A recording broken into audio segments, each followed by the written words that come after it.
So after randomly generating a scatter plot here with our test data, let's run a for loop that does a little manipulation of the scatter plot.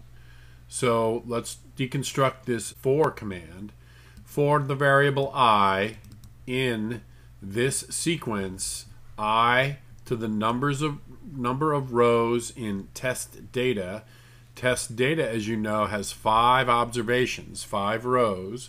So it'll go from 1 through 5.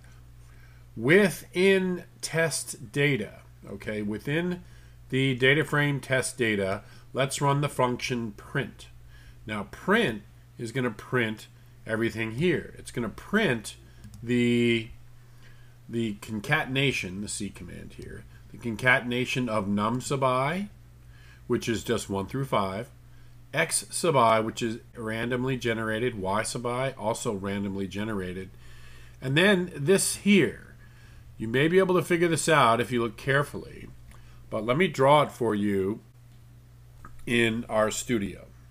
So what this is saying is we're looking at the distance between the points, the randomly generated points, and the coordinate 0, 0. So on the scatter plot, here's 0, 0, and let's say we wanted to measure this distance to this point.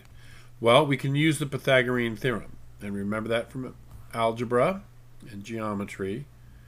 We can take the relationship here, a squared, b squared, and c squared, and if we want to measure c, we can take the square root. We know that the Pythagorean theorem says a squared plus b squared equals c squared. So if you want to solve for c, this distance right here, if we want to get c,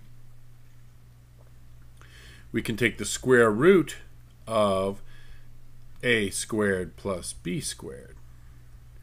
Now that is exactly what's depicted here in this R formula, this R expression. The square root of the square of x sub I, which is actually b here. B is the x sub I number, and y sub I, which is this a number here.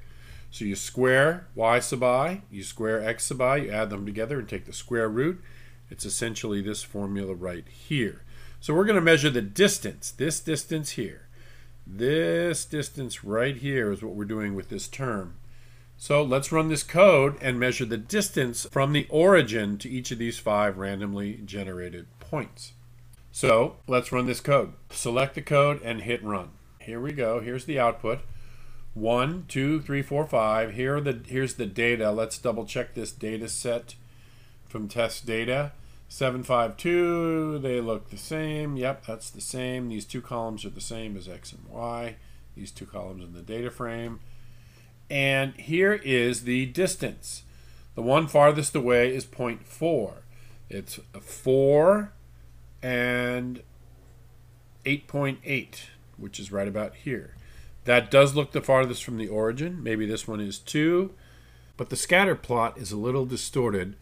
So let's equalize the x and y axis to get a more accurate look of the scatter plot. Yes, that's definitely further away from the origin as I stretch it out. So let's run this whole code and we can see how we generate various terms here that'll be a little different. Let me select everything back up to the random number generator. Let's run that. Okay, the largest here is 0.3, which is 8. Yep, that's the furthest away from the origin. Run it again.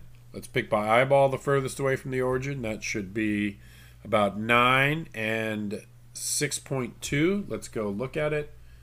9 and 6.2, that's the farthest away. That looks right. Run it again. Farthest away, it's pretty close between these two, but I'll say this one. Let's say it's 6 and 6.2. It's right about here, 8.9, close to 8.7. So this is the farthest again. So another for loop example to do some interesting things on randomly generated scatter plots.